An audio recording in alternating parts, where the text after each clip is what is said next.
Good afternoon, Allison Skalberg here, Consolidated Planning Group. Happy New Year. We are happy to be back with you again in 2026. So today we are partnered with North End ISD, and we're going to be talking about, should I open an ABLE account? We're going to talk about some of the different features of ABLE accounts, how they work with a special needs trust, etc. So today, I always like to start off by saying welcome. We're certainly glad you're here. If you're here for the first time, we are certainly glad that you have joined us. If you've been attending our webinars for years, we are certainly glad that you are back with us. Consolidated Planning Group is a holistic special needs financial planning firm. We've been doing webinars for years on planning for special needs. We have a YouTube channel out there. You can subscribe to that for free and have access to hundreds of webinars, past webinars. We're always happy to share the slides with you on that. So today, we are in webinar mode today, and what that means is that I can't see you or hear you, but I do know you're there, and I'm glad that you've joined us. If you have sent in your questions ahead of the meeting, I do have those questions, and I'm going to go through them during the time that we have together. For timing purposes, we're going for an hour. The chat box is open, and we invite you to put your questions in the chat box. I'm going to be looking at the chat box and answering just as many questions as we have that time allows for today. We do want to get through the slides. Today's meeting is being recorded. After the fact, this recording will live on the Consolidated Planning Group YouTube channel, but everybody that has registered for today's meeting will also get a copy of a PDF of today's slides as well. So I always like to mention that just so you know that you don't have to write down every single thing that you hear today. So to share just a little bit more about who we are, Consolidated Planning Group, again, is a holistic special needs financial planning firm. We are nationally certified as Social Security advisors, members of the Special Needs Planning Academy, and we stand ready to help you plan for the future of your loved one with a disability. When it comes to planning for a loved one with a disability, we have kind of it's a bigger canvas. Like, it's a big job to retire and stay retired for 25 to 35 years. But when we have a loved one with a disability, or in some cases, families have more than one loved one with a disability that may have care needs 25 to 35 years after we're gone, it's like a whole nother retirement bucket. So if you're married, you've got a husband and wife retirement buckets, and then we've got another bucket that is needed to fund a special needs trust for an individual with a disability. So careful planning is necessary to make sure that we have money in the right buckets to preserve eligibility for state and federally funded programs. And we want to make sure that we can retire, stay retired, and still have enough money to fund a special needs trust for the loved one with a disability. But let's not forget that we may also have other kids that have college or wedding expenses or other big expenses that you want to contribute towards. So we help people pull all of that together and plan for their future, so that way that they feel confident in the path forward. And so basically, one of the things that we always talk about is that when it comes to planning for special needs, your situation is specialized, and you do want to work with a specialist. So whether you work with us or you work with somebody else, we do want you to make sure that you are working with a firm that is, chartered special needs consultants, nationally certified Social Security advisors, members of the Special Needs Planning Academy, specifically nuanced for special needs. There are a lot of financial advisors, but fewer than 0.1% are actually nuanced with special needs. So lots of financial advisors out there, very highly intelligent financial advisors out there, but they don't have background or understanding of public benefits or special needs considerations, which could mean an accidental error in the way things get set up. So we do think it's important that you work with a specialist. And this also holds true for attorneys. There are many, many, many attorneys out there when it comes to attorneys in general. There are a lot of generalist attorneys, but there are specific attorneys that are specifically nuanced for special needs trust, estate planning matters, and we do suggest that you work with a specialist when it comes to your legal documents or other legal considerations. We do work with not on our team specifically, but we're very knowledgeable about the attorneys in and around the state, and we make referrals all the time for the attorneys that might be a good fit for your family as it relates to special needs planning. So on that note, on attorneys, I just want to mention that some people have a legal plan, like a group legal plan through their work, and they might want to go through that because the services are either at a reduced cost or free.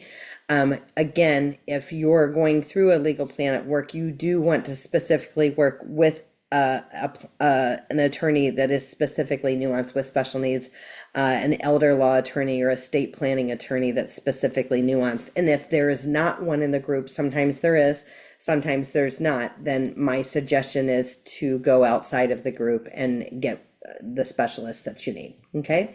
So when it comes to planning for special needs, developing a future care plan answers a lot of critical questions, not only today, but far well into the future. And it gives us some peace of mind that we need. Because when we talk to families, what we hear all the time is, who's going to care for my child when I'm gone?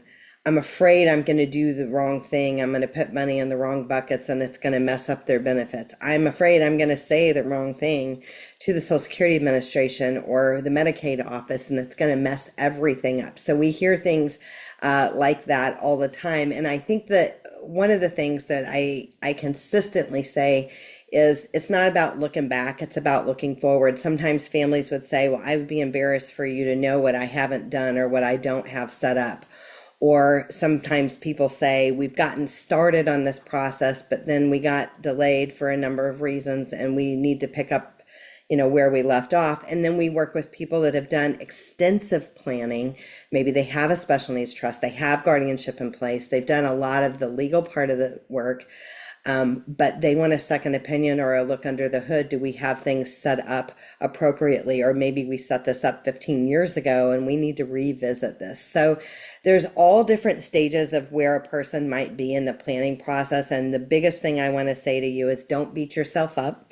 You are where you are. You're here today, and taking the next step on your journey, wherever you are on the journey, I think is important. And that peace of mind, that thing where we lay in bed and we think about this stuff at night, it keeps you awake at night of who's going to care for my child when I'm gone? What if I've messed something up? How do I have enough money to retire and stay retired and still fund the special needs trust, but keep it fair for my other kids? Those are all things that we can help you and help you answer those questions. So we also recommend, thinking about post-high school options early. When you have a kid that's a freshman in high school, you think, oh, I have all this time. And before you know it, you blink and the 4 years has gone by. And so maybe these kids are going to go into an 18 plus program. Maybe they're going to graduate at 18, but thinking about those things early and reviewing post-high school education and vocational options for after the fact is important. Wanting to know, like learning about what programs are available through the district, which would be covered because you're a taxpayer, and what programs are available that might be private pay. So those are all things that we would be thinking about and suggesting that you look at early. We suggest touring these programs, transition programs, residential programs. For a long time, they were called DAHAB programs. And then a couple of years ago, they started calling them ISS programs. So thinking about those and looking at those, getting your loved one on the waiting list. Sometimes the waiting list can be long. So you want to have the opportunity. I say put yourself in a position to have the opportunity to say yes, but not required to, as opposed to needing to say yes and the wait lists are long and you've got, nowhere to turn. So think about that. And then we also want people to think about naming caregivers, future caregivers. I think my slides went crazy on you guys. Naming future caregivers. A lot of families think about, that question of who's going to care for my child when I'm gone. and they name their other siblings, the individual with the disability sibling as a future caregiver. And while that is okay in some situations, a lot of situations it's not. Your other kids have hopes and dreams, and it may affect their life adversely. Maybe they have a spouse that is in an agreement with this. Maybe it affects their career or their ability to do some of their things that they wanted to do. But the other thing of it is a lot of our siblings, the other children, are similar ages or close to similar ages of your child with a disability.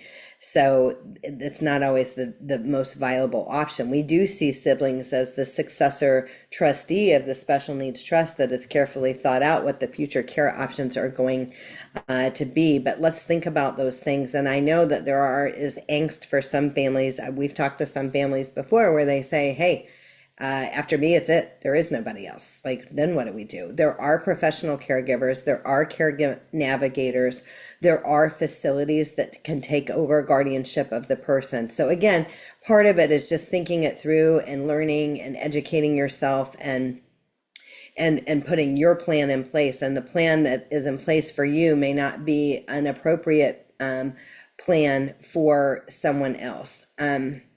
So what I want to get into today is we're talking about the ABLE account. So we're going to take a deeper dive into the ABLE accounts. Someone did put in the chat box, what is ISS? And I'm sorry, I'll have to get back to that question. We called it DAHAB. In Texas, we called it DAHAB forever. And basically they changed the rules and they started calling it ISS. And I forget if anybody wants to chime in and put in the chat box what ISS stands for. I don't remember right off the bat, but basically what was historically known as DAHAB, they started calling it ISS in the last couple of years. So the things that we're going to talk about today is what is an ABLE account, who can use an ABLE account, what can an ABLE account pay for, and what about a special needs trust. So we're going to take a deeper dive into all of these topics. One of the big questions that comes up all the time, and we're going to talk more about this, is why should I have an ABLE account and a third-party special needs trust? How do they work together? Should I have one or the other, is one of the questions that come out. And so an ABLE account is organized under the tax code 529A. So we've heard of 529C for college all these years. And in 2014 came out the ABLE Act 529A. So that's the IRS code 529A. So the bottom line with ABLE accounts is it is a tax advantage savings plan. And basically, if it can be construed as achieving a better life for an individual with a disability, you can pay for it out of an ABLE account. The beneficiary, so this is a little bit different than a 529C. So right now in a 529C for college, the kid is the beneficiary, the parent is the owner, or the grandparent is the owner. In an ABLE account, the beneficiary is the owner. So the individual with the disability is the owner of the account. And the cool thing about an ABLE account is this is an exempt asset. The income earned in the account is not taxable, but money in an ABLE account does not jeopardize SSI, Medicaid, or other public benefits. So that's the cool thing about the ABLE account. So one of the things is the funds in the ABLE account in excess of $100,000 would disqualify a person for SSI. So to answer the question of why should I have an ABLE account and a special needs trust, is an ABLE account can pay for things such as shelter without a 1/3 reduction to SSI, while a special needs trust can pay for shelter. If the individual is getting SSI, there would be a 1/3 reduction to their SSI. So that is one reason an ABLE account works nicely with a special needs trust. Another reason is there is a limited amount of money that you can put into an ABLE account each year, and a limited amount of money that the balance can grow to before you disqualify for SSI, whereas there is an unlimited amount of money that can be put into a special needs trust. ABLE account is tax tax advantaged. Special needs trust is a traditional account, so the regular taxes apply to that. So in 2026, so each year, the amount of money that you can put into an ABLE account changes a little bit each year, and it usually follows the gift tax exclusion, but there was some wording in the big, beautiful bill that changed it for this year. So, and so historically, all these years, you could have an ABLE account if you had a disability and if your disability started prior to age 26.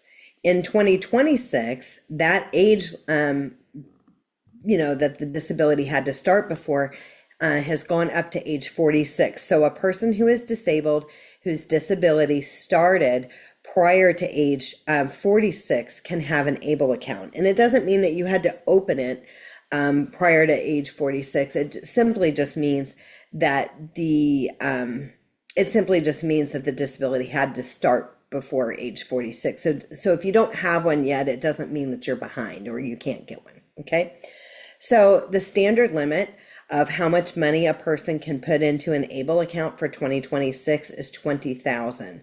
And this is total per year from all sources: beneficiary, family, trust, 529C rollovers, etc. So this is different than a 529C where like both mom and dad could have a 529C for little Johnny and they could do the max limits. It doesn't work like that for a 529 ABLE. Okay, so $20,000 a year is the limit for that. There is an able to work provision that if the account owner works and isn't in a retirement plan, they can contribute an additional amount, generally up to their earned income limit, which is $15,650 for 2026. And again, if this individual was working and they earned $5,000, they could put an additional $5,000 in. Okay, so it's up to whatever they earned. Now, one thing that I want to mention, then, and this is not in our slides, so if you are taking notes, you might want to mention this. Sometimes, so there is a such thing. We do entire webinars on SSI and how working affects SSI. And many of you may know that if your child is getting SSI and if they're working, that basically for every $2 they earn, their SSI is reduced by $1. They don't count the first $85, but that's basically how it works. If they're getting SSI, supplemental security income, if they work, that their SSI would be reduced by their earnings for every $2 deducted $1, unless they're under a student earned income exclusion. So one of the misnomers about a 529 ABLE account is that people think that if they have a 529 ABLE account and if the kid is working and they have their earnings direct deposited into the ABLE account, that it does not count towards income for SSI. That is not true. So I want to be clear. An ABLE account is a place that we can have money that preserves our eligibility for Medicaid. It preserves our eligibility for SSI, but earnings are earnings, and the rules for deducting earnings against SSI apply whether the income from working goes into their account where the SSI goes or goes into the ABLE account. Most ABLE accounts don't do direct deposits. Some of them do. I'm not a huge fan of it, and you're not sheltering anything. So I just want to be clear on that. Income is still income when it comes to earnings. It's the asset itself that is basically excluded for Medicaid and SSI purposes. Okay, so 529C rollovers. So one thing that a lot of families come to me on, and they say, well, when XYZ kid was born, we set up a 529C or a college plan for our child, and now we're not sure if that child's going to go to college, or maybe the child already went to college and there's money left over, or etc. You can roll money from your 529C to the 529 ABLE, and instead of being only able to use it for college, it opens it up under the ABLE to where you could use it for higher education or college, or basically anything that would be construed as achieving a better life for an individual with a disability without taxes and without penalties.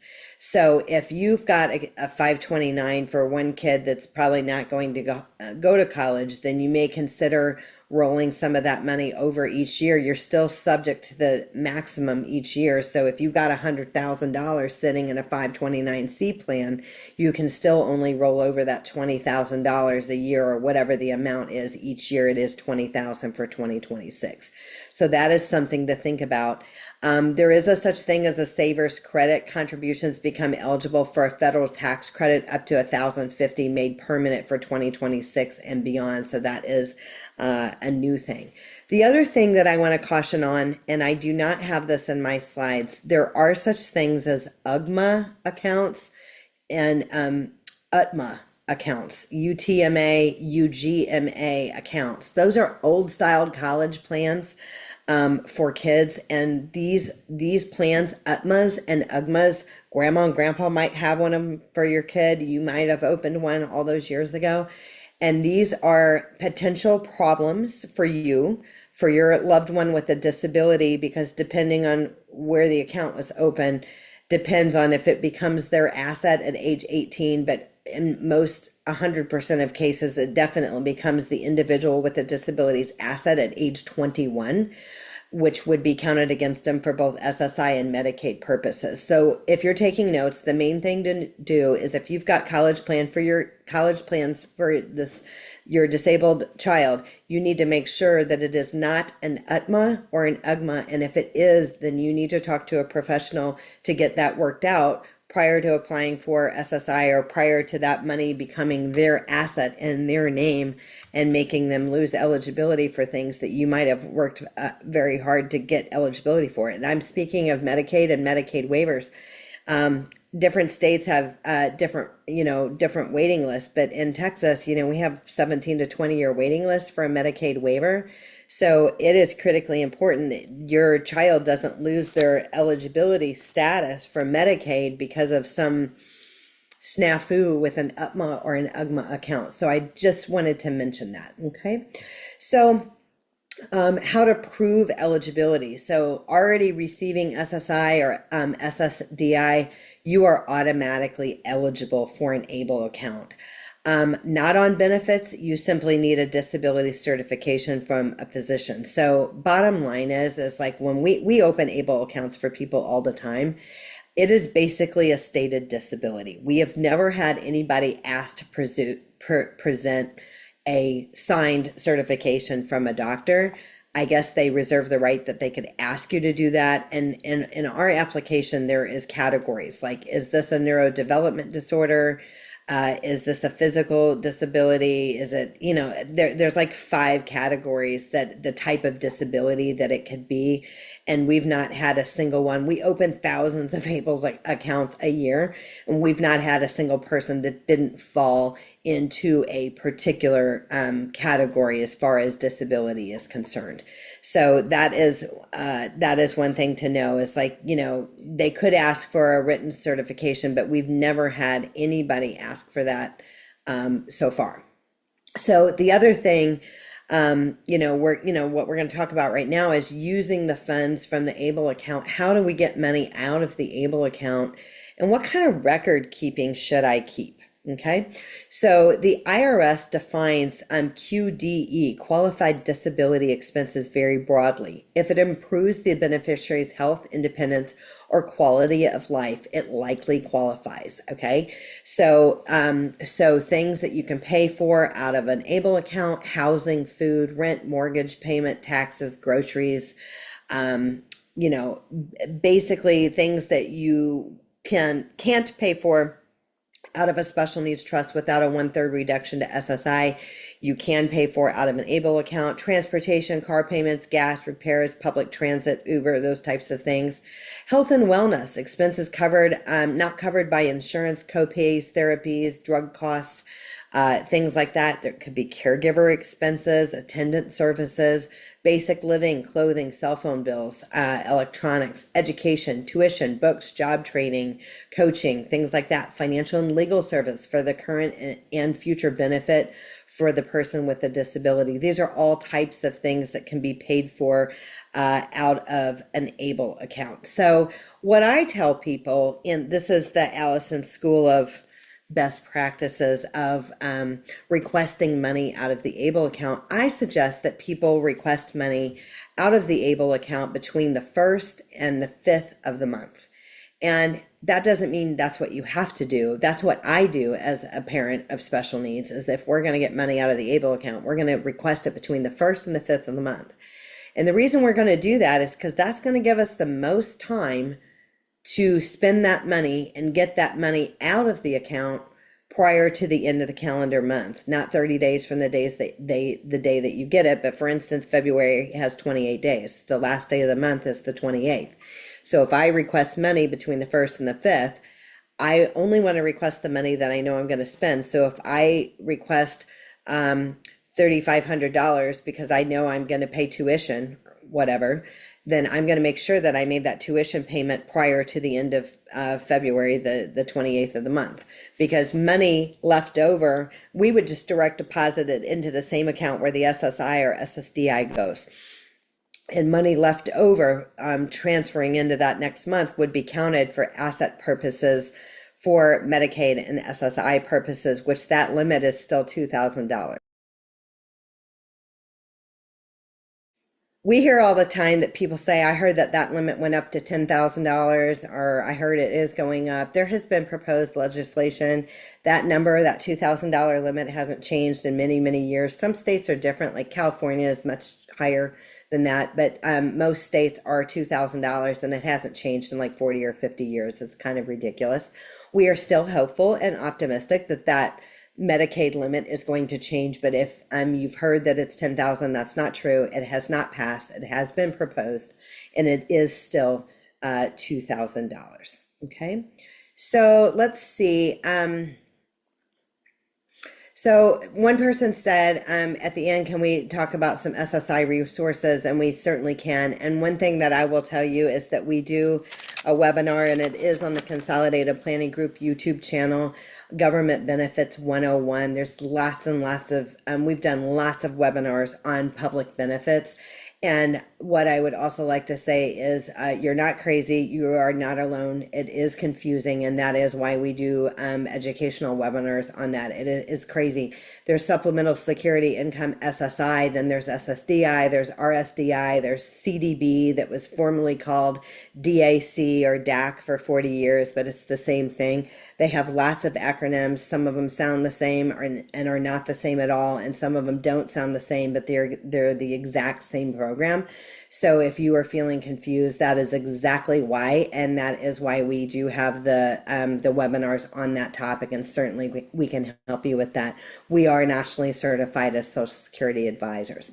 So another person in the chat box says, when doing a rollover from a 529C to a 529A in a state that allows tax deduction on contributions, the state may treat it as a non-qualified rollover and may be subject to state tax and deduction recapture. Okay, so I haven't seen it, and personally, so I'm not saying it's true or not true. I have not seen that personally, but what I have seen, a question that comes up all the time is Texas has a Medicaid payback. There is a such thing as a Medicaid payback, and sometimes people want to know what does that mean? And that means that if the person with a disability, states may be able to claim reimbursement for expenses paid by Medicaid. Okay, so that means if the person with the disability dies and there's still funds in the ABLE account, then there could be a Medicaid payback. There's a calculation. It's clear as mud. It's on the Social Security website. Like there's Medicaid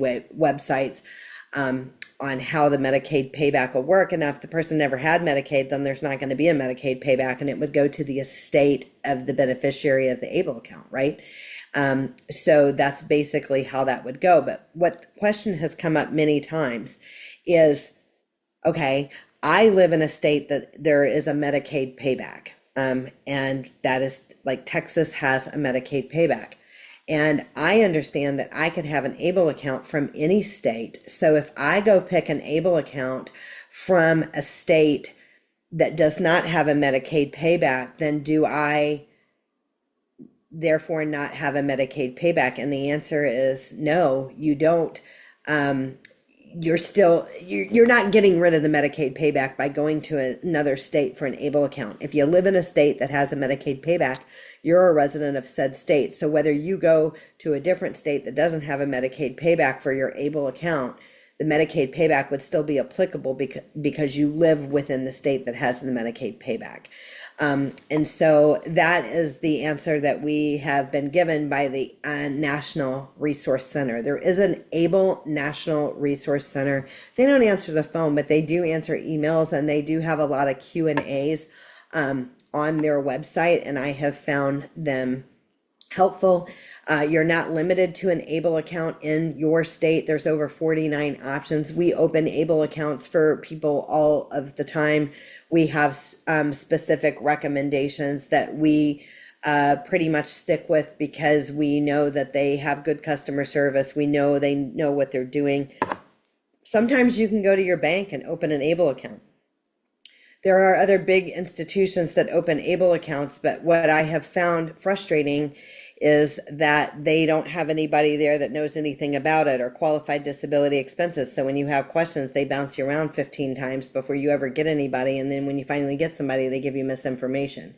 So I'm busy. I find that frustrating. So we work with ones that we know are good and have had a good track record. So is there, like a specific one? I mean, obviously, people can do their own research. It's not an ABLE account is all of the ABLE accounts are organized under the tax code 529A. So what about the ABLE account application process? So you're going to need the following for an application. Basically, if you're opening up an ABLE account, this is the kind of information that you're going to need. The beneficiary's name, address, date of birth, social security number, and a copy of their ID. So whether it's a driver's license or a state ID or a passport or what have you, it doesn't really matter. The disability age, you must certify that the disability started before age 46. If the child already receives SSI or SSDI, they are automatically eligible. If not, you simply need a physician's diagnosis on file. You usually don't have to upload it. Again, self-certify. And a lot of times you have this kind of information in your login for MyChart or what have you. Okay, so an authorized legal representative. So we got a lot of family members that may have a disability. Maybe they have an intellectual disability. Maybe they can't handle money. Maybe they are under guardianship. So if they're under guardianship, that's fine. We submit the guardianship and the parent acts on the individual's behalf if the person's under guardianship. If they are not under guardianship, that is okay. Even if the person maybe has a power of attorney or supported decision-making agreement, we have the ability to put an authorized legal representative if the beneficiary is a minor. And we also have an opportunity to put, even if the person's an adult, we have an opportunity to put a person down as authorized to call on their behalf. So typically the ABLE account is tied to a regular checking account, usually where the SSI or SSDI goes. So that way, when you need money, it can be transferred between accounts.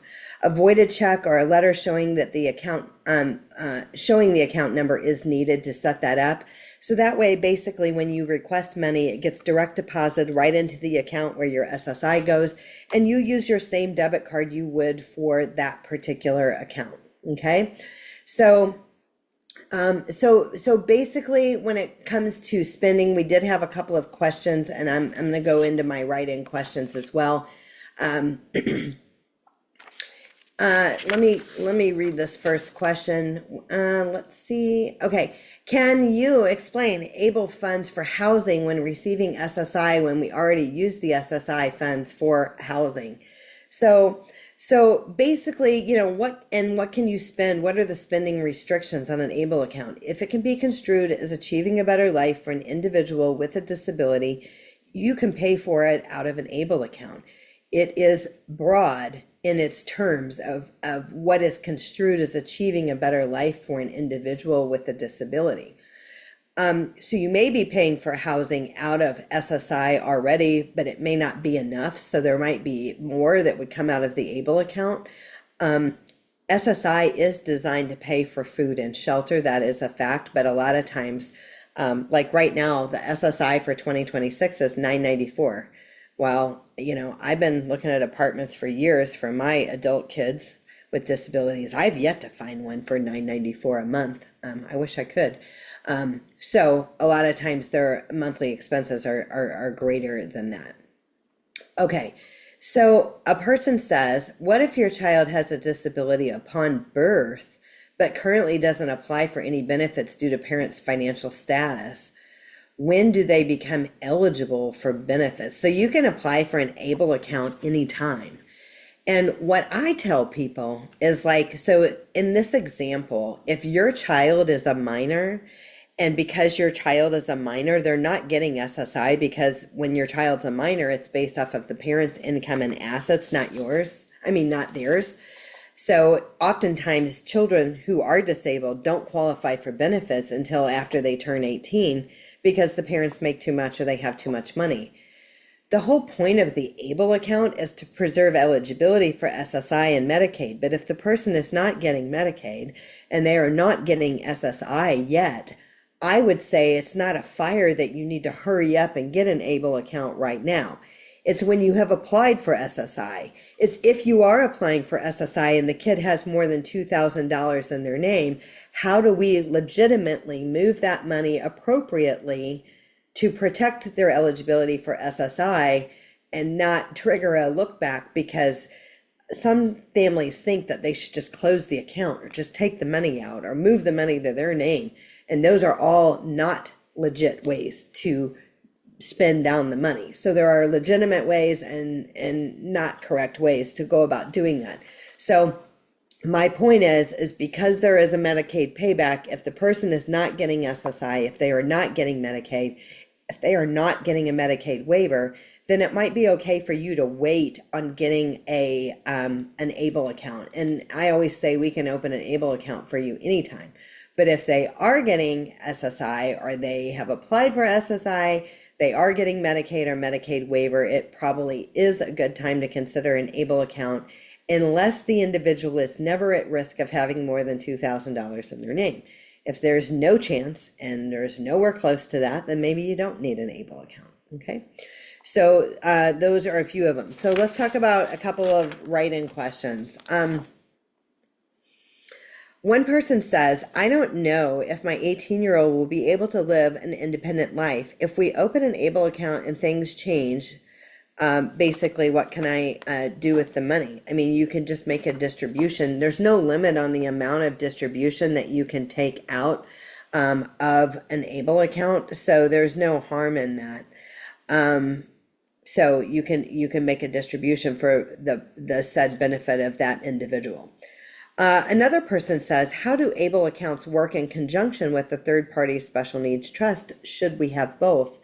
And I am a believer in having both. And the reason I'm a believer in having both is because, again, you can pay for some things out of an ABLE account that you cannot pay for out of a special needs trust without a 1/3 reduction to SSI. And I want to clarify that because I hear a lot of misinformation on this.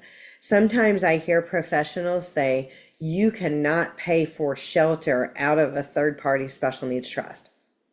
And then they have a period next to that. That is not true. You absolutely can pay for shelter out of a special needs trust, but if the individual with a disability is getting SSI, if you do that, there would be a 1/3 reduction to SSI. Some people are not getting SSI at all. They're getting childhood disability benefits under a parent's record or Social Security disability benefits. And in that example, there would not be a reduction to Social Security benefits or childhood disability benefits by paying it out of a special needs trust. So I guess what I'm saying is I'm telling you that if you've ever heard that you absolutely cannot pay for shelter out of a third-party special needs trust, that's not true. You can, but there could be issues with SSI. So I just wanted to make that clear. Okay. One person says, is it necessary? I'm considering my special needs kid as dependent on my taxes. If I create an ABLE account, how will that change? It changes nothing. It doesn't matter if your kid is under guardianship. It doesn't affect your taxes. ABLE accounts grow tax-free and it's tax-free distributions as long as it can be achieved considered as achieving a better life for an individual with a disability. So whether you are your child's rep payee through the Social Security Administration, whether you are their guardian, whether you claim them on your taxes or not, it really has no bearing on the ABLE account. So that is a great question. Okay. One person says, my child likely will not be independent. If someone happens to me, could this account be used to help me keep my child housed? And that is a great question, and thank you for putting that in there, because that is another very big difference between an ABLE account and a special needs trust. So let's say I have $1 million life insurance policy. I cannot make my child's ABLE account the beneficiary. There's no such thing as making your ABLE account a beneficiary on anything that you have. I could, however, make the third-party special needs trust a beneficiary on my life insurance. So if I die, the money goes to the special needs trust, and the special needs trust makes sure that housing is handled and other things are handled for said individual. So again, the nice way that it works together is the third-party special needs trust has an unlimited amount of money that you can put in each year, where it's a limited amount of money subject to the gift tax exclusion. But for 2026, that's $20,000 for an ABLE account. And you can make a third-party special needs trust the beneficiary. Your grandma, your mom, your dad, whoever wants to leave money to little Johnny because they love him, can leave money to a third-party special needs trust, but you cannot leave it to an ABLE account. So that is something that is important to know, a very big difference. One thing that I talk about in almost every meeting I have, and I'm sorry if I'm a broken record, but it's so important. There's so many times that people accidentally make this mistake. It is critically important not to name your disabled child directly as a beneficiary on anything you have: stocks, bonds, mutual funds, bank accounts, 401ks, 403b, life insurance. Instead, we want to name the third-party special needs trust for the benefit of said child. If we name them outright, they're going to get money in their name. They're going to be over the $2,000 limit. They're going to lose SSI. They're going to lose Medicaid. They're going to lose the Medicaid waiver. You're going to have to hire an attorney. You're going to have to create a first-party special needs trust. You're going to have to get a court order from a judge redirecting the money to a first-party special needs trust, and there is a Medicaid payback on that. So having things set up appropriately is important. So if you're taking notes today, what my suggestion is check your beneficiaries on everything you have, including old pension plans, old things that you haven't looked at. Who is the primary beneficiary? Who is the secondary beneficiary? What a lot of people do, and if you did this, you're not alone, it might be wrong and you can fix it, is a lot of people, they name their spouse their primary beneficiary, and then they divide the contingent beneficiary. So if I die and my spouse is already dead and gone, then the contingent beneficiary is going to be my kids divided equally. That is what a lot of people do. We are not fans of naming minor children of any neuro, capacity as beneficiaries. We think it's a bad idea. When you name a minor person as a beneficiary, if you die when they're a minor, the money sits in trust until they're 18, and then when they're 18, they get all of the money at that time, and we think that's a terrible idea. There are smarter ways to go about doing that. So that's one thing, is not naming any type of minor child a direct beneficiary until they're an adult. The second thing is never naming outright your special needs child, instead naming the special needs trust for their benefits. So that is, those are things that are critically important. So look at all of those. And so you might be sitting here and being a little panicked and thinking, oh no, I did exactly what she said. I said my spouse would get the money if I died. And if my spouse is already dead and gone, then my kids would divide the money equally. If that is you and you've done that, it's easily fixed. So don't panic. You need to call your HR department, get a change of beneficiary form. You need to call the carrier who has your life insurance or who has your investments and get a change of beneficiary form. You may need to set up a third-party special needs trust, and we'll be happy to make a referral to an attorney that can help you do that. But it is fixed. Firms do not charge you to change your beneficiaries. And so there's a primary beneficiary. This is who's going to get it 100% if I die. And the contingent is who's going to get it if I die and my beneficiary is already deceased. Okay?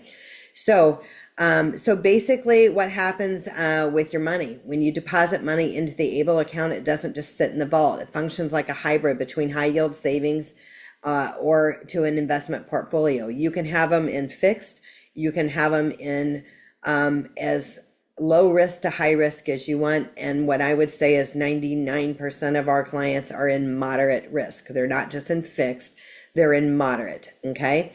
Money in an ABLE account is considered exempt asset for Medicaid and SSI guidelines. The first 100,000 is not counted towards the $2,000 limit.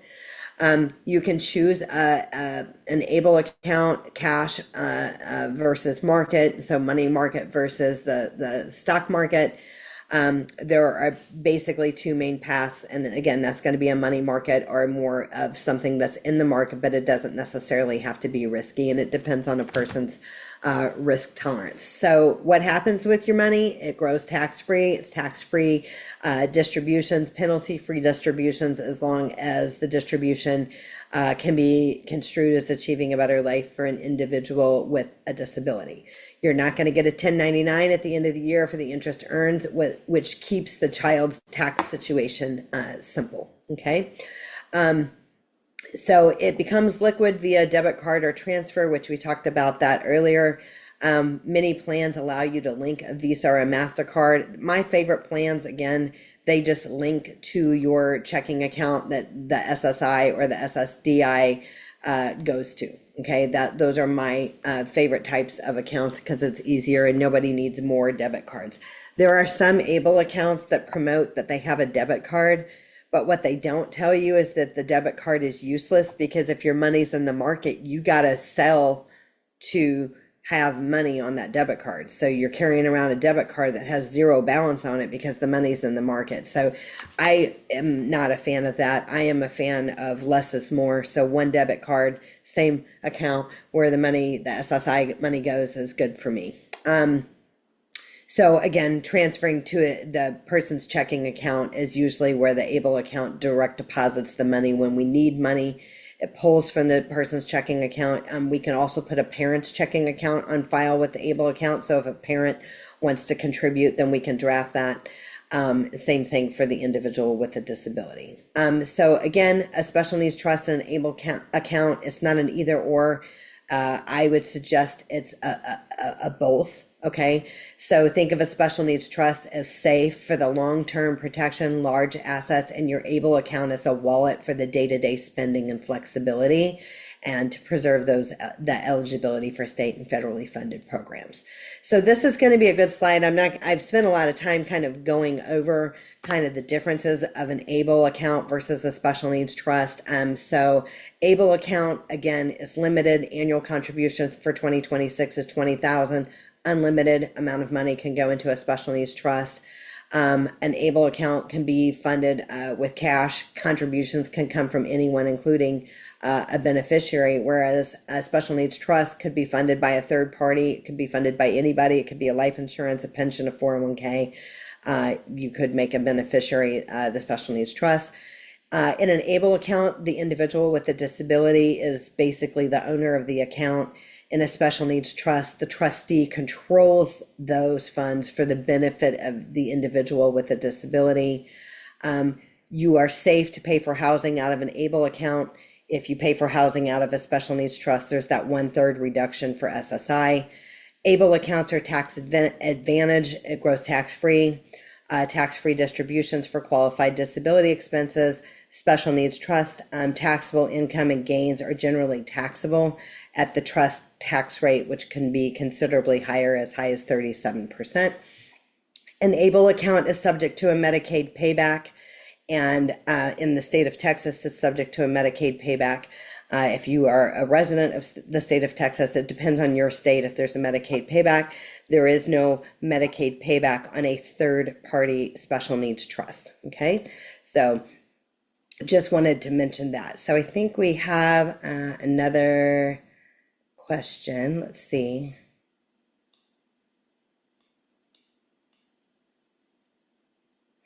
The 2,000 you mentioned, is that for cash available, or is that amount besides the income. So when I'm talking about $2,000, I'm talking about the asset limit for Medicaid and for SSI. Basically, they look at your assets, and if you have more than $2,000 in your name, you don't qualify for SSI, and that is the same with Medicaid. Okay, so that's the $2,000 limit. One person says, is there a YouTube video on how special needs trusts work? How hypothetically, how does a special needs trust individual have access to the money that's there? Yes, we have done many webinars on special needs trust. What is the difference between a third party and a first party special needs trust? The trustee makes distributions. So an individual with a disability is never their own trustee for the special needs trust. That's not allowed. They would have a trustee that would act on their behalf and would make distributions from the special needs trust for the benefit of said individual with a disability. There can be individual trustees, like maybe you have a family member that's in banking or financial services or finance or whatever. And there are also banks that are corporate trustees, because there are some people that don't have a person that can handle what it takes to be a trustee of a special needs trust. So there are corporate trustees. One person says, do you have a side-by-side difference of the ABLE account and the special needs account? We do, and I think that was just on the previous slide. And everybody is going to get a copy of today's slides and a link to the recording. So that is a side-by-side of the differences on the ABLE account and the special needs trust. Okay, so on the first party and the third party special needs trust, I think, educating yourself on the differences of the different types. Some people will never need a first party special needs trust. Sometimes people call a first party special needs trust an oops trust. Oops, somebody left my loved one with a disability money directly instead of to their third party special needs trust. Now I have to have a first party special needs trust that has a Medicaid payback. Sometimes people have to have a first party special needs trust because they have their own money that is more than the limit that you can put into an ABLE account each year, and they need to get it into a vehicle so they can qualify for state and federally funded programs. It's their own money. They already had it, they earned it, somebody left it to them, and they have to have a first party special needs trust that way. And so, there's various reasons that people have a first party special needs trust, but there are a lot of times where a person may never, ever need a first party special needs trust, therefore not having the necessary Medicaid payback on that. So careful planning and planning things correctly can avoid a Medicaid payback on a first party special needs trust. So these are things that should be on your planning radar. How to develop a comprehensive special needs care plan. That's what we do. We partner with families just like yours to help you plan for the future. We've done a lot of webinars on that. Future care cost estimates. People come to us and they want to know, hey, I got this shiny new third party special needs trust and it's awesome. But I would like to know, how much money do I need to fund that special needs trust? We do future care cost estimates, small, medium, large. What if they need full care? What if they need some care? What if you're going to, maybe they're going to have an attendant? What does this look like? Small, medium, and large. We tell people and we encourage people, let's plan for the worst and hope for the best. If we plan for the worst and you've got things set up for that and then things go smoothly, then you retire earlier, or maybe you have more money in retirement. But it is better to plan that way instead of planning for the best and then the worst happens. Then we fall short, we have to work longer, we have less assets available in retirement. So those are things that we help with. If you're checking out our Consolidated Planning Group YouTube channel, you're going to want to check out the Medicaid waivers and interest list. All states. So if you're listening to this and you're from another state, that's fine. Consolidated Planning Group works with people all across the United States, so we can definitely help you and we can educate you about your rules in your particular state. All states have Medicaid waivers. Medicaid waivers are designed to waive off some of the cost of care for caring for an individual with a disability to keep them in home and community-based services. They may pay for various therapies, they may pay for attendance services, minor home modifications. There's a lot of things that they pay for. So you want to check on the waiver interest list for your state. Texas has a long waiting list, 17 to 20 years. Some states don't have any waiting list at all. What we have found is states that have state tax. I'm not saying estate. States that have state income tax, they have shorter waiting list, if in some cases no waiting list for Medicaid waivers. States like Texas, like Florida, that don't have any state income tax, and the waiting list for services is much, much longer. So SSI, SSDI, childhood disability benefits, DAC benefits, understanding the differences. You're going to want to check out the Government Benefits 101 on our YouTube channel. Today we've been talking about ABLE accounts. We have talked about beneficiary designations.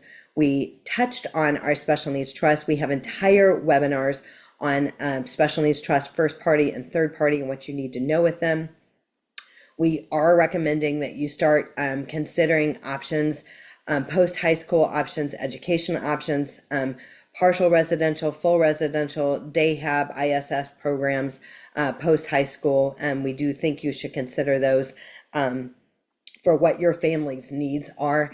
And I always just say, you might not always feel as great as you do right now. We might not always be of sound mind and body. Maybe some of you are on here and you're not as healthy as you once were, or you're not as young as you once were. But don't wait till the crisis happens, or till you wake up one day and you say, I am 84 and I'm not getting any younger and I can't do this anymore. That's why you want to get yourself on these lists. Okay. So consider guardianship, alternatives to guardianship, power of attorney, healthcare power of attorney, supported decision-making agreement. In most states, in Texas, the law says the least restrictive, most appropriate for the ward. We have done entire webinars, many webinars on guardianship and alternatives to guardianship. And we have partnered with specific attorneys that are nuanced in that. So you'll want to check out those webinars on guardianship. The guardianship process can start as early as 6 months prior to your child turning 18. So that way all the documents are in place. So once they do turn 18, that the guardianship can be in place. So again, 6 months prior to the child turning 18, you can check that out. When you meet with an attorney about this, don't stress over this. You don't have to know what you need when you go to sit down with an attorney to discuss guardianship or alternatives to guardianship. They're going to ask a lot of questions about your loved one. They're going to want to talk to your loved one if your loved one is verbal. And their job is to do a lot of listening and to guide you in the right direction that is most appropriate and least restrictive for your loved one. So you don't have to know everything, but lots of webinars on that. And we will have many webinars coming up in the future on all of these topics. Okay. What we do webinars all the time. And when we do those, so this is going to be a link for our upcoming webinars. You can register for those. And we always share a link to the recording and a copy of the slides so you can see what our upcoming webinars. We do repeat our webinars all the time, and you might think that that is annoying. Maybe you've heard many webinars of us in the past, but what we have found, and I have mentioned this before, but I too am a parent of kids with disabilities, adult kids with disabilities, and what I find is that we retain the things that for the step that we're on. Because most of us are drinking from the fire hose most days, and a lot of this feels pretty overwhelming. And so sometimes hearing it more than once, maybe you've heard it 5 times, maybe you've heard it 10 times, and now it's starting to make sense, because sometimes this stuff seems totally out in left field to some people, like it just doesn't make sense. So we're always going to repeat the ones that we know are important: ABLE account, special needs trust, guardianship, government benefits. These are ones that we are going to offer all the time. We're not going to stop on that. So you can click on this link and you can register for any of our upcoming webinars. I always like to say, meet the team. I know a lot of you have seen Michelle, and Michelle and I typically do the webinars here at CPG. So we work on a collaborative team here at CPG, again, Chartered Special Needs Consultants, member of Top of the Table, MDRT.